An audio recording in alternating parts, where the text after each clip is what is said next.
Hey, what's up? This is Death is Not a Death Sentence. My name is Yolanda. Coming to you today is September the 25th, 2025. I'm coming to you with some motivation and, you know, some words of encouragement. Hopefully, it can help someone. Um, you found this video for a reason. The universe does all kind of things, to make us pay attention to certain things. But anyway, I want to go into this real quick because I ain't got so much time to go. All right. Now, my thing is, a lot of times when our loved ones have gone and everything like that, we forget, right? We forget that, to be grateful, and sometimes it's really hard to be grateful when you're going through mourning or you're going through pain, when I say grateful, you be grateful for the small things. Well, not small things, because there's a lot of people that don't have those things, be grateful for being able to see, be grateful for waking up in the morning, be grateful for having food in your stomach, or be grateful having a place to live, be grateful for, transportation or even catching a bus, be grateful that you can walk, be grateful for just breathing. It's somebody out there that's fighting to breathe every second.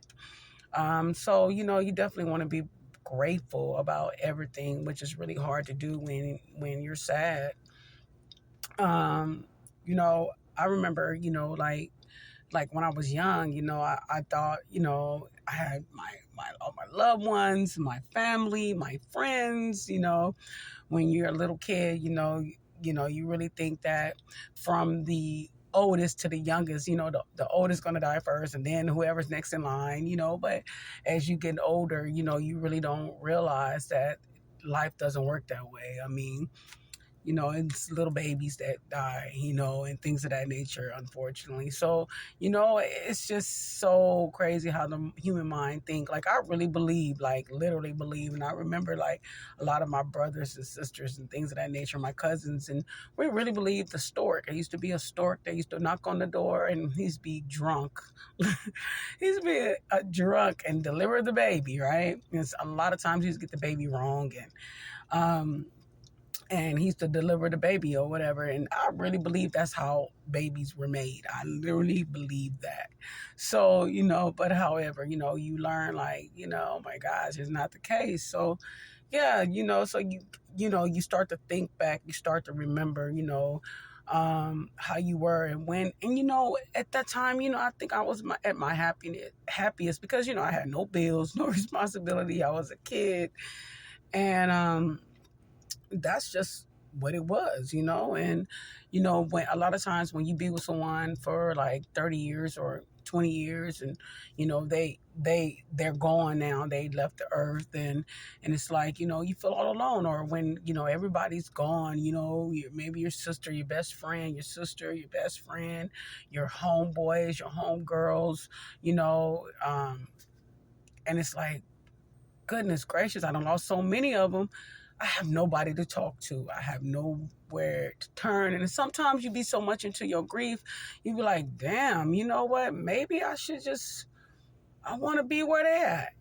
But deep down inside, that's not really the way you feel. You're just lonely, and you need someone to talk to. And I think that when you get to where you don't have anyone to talk to, everybody's gone from the earth that you love, and that who you were close to or whatever, whatnot. That's when you gotta think back. I'm like, okay, well, what can I do? Because you feel hopelessness. It's like then you get the memories going, and you just go into a whole different type of emotional guilt and sorrow, and it's just so horrible and so bad. So this is the answer to that, guys. The answer is get you a church family.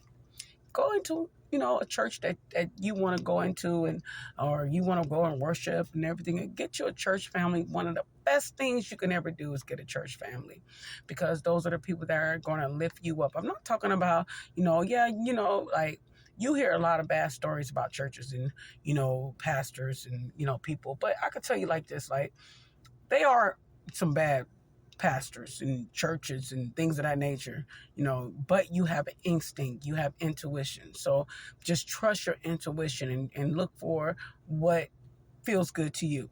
If it doesn't feel right, don't join them, don't go. But I had a real problem with that. I had a real problem with going to people churches, and I didn't feel Jesus was there. I didn't feel God was there. I looked at the leaders that were having, you know, relationships with other people in the congregation, and they were married, and it just was a mess, But I found somewhere where they really lived the life of the Lord. They live that life, and they help people, and things of that nature. So you gotta find somewhere. I always wanted to go to a church where they help people. It's not all about giving money and all this other stuff. They actually help the community. They help people.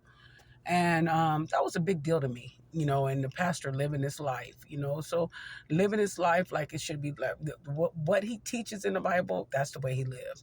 We don't worship the pastor like some of these, but, just know that God is God, Jesus is Jesus, and he's still a man. He's just a pastor. He's just a man that actually preaches the word of God. So you just definitely have to find you someone like a church family that you trust, genuinely trust, and you can build a connection with them. And they have events, and you could just that'd be a chance to get out the house. And they also have a lot of churches, they have like where you can go talk to someone, they have the mother of the church, someone who can talk to you. And then they also have sessions, grief sessions. Some churches have that, where they have grief sessions and things of that nature, and then get involved, with the activities and things of that nature. It'll really help you heal. It'll really help you heal, and that way you won't feel all alone, and sometimes it's like, goodness gracious, this channel's not all about doom and gloom, of course, but I do want you guys to understand that death is not a death sentence, because as you heal and everything like that, I mean, your loved ones are all around you. They're still there. They're there, sitting beside you, wiping your eyes, they're there, and they don't want you sad. They don't want you sad. So they're always around. Constantly. They're always around, especially when you're in grief. They're around even more.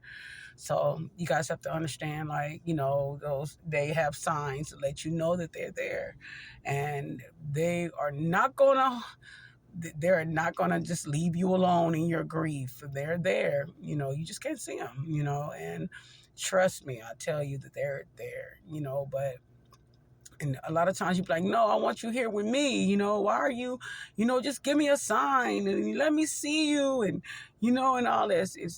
I'll tell you this, right? You are not probably going to be able to see them, but you know what? You will feel them. It's a feeling you get through your body. It's like something, it's like a tingling. It's like something you just feel. You just know someone is around. Have you ever had that feeling where, you could just feel like something is around you and you don't know what it is? Or, our bodies have that fantastic way of feeling things, especially like if if you're in a bad neighborhood, or you somewhere where you don't supposed to be, and you could feel like the energy around, like something ain't right. We have that intuition. God put that there for us. So I'm just telling you though, hey, listen, death is not a death sentence. They're still here, So, but anyway, leave me a comment. I will reply. Follow me, I'll follow you back. And God bless everybody. God bless everybody. I'm praying for everyone. I'm praying for your healing and everything, So I guess I'll talk to you guys soon. All right. God bless you. Goodbye.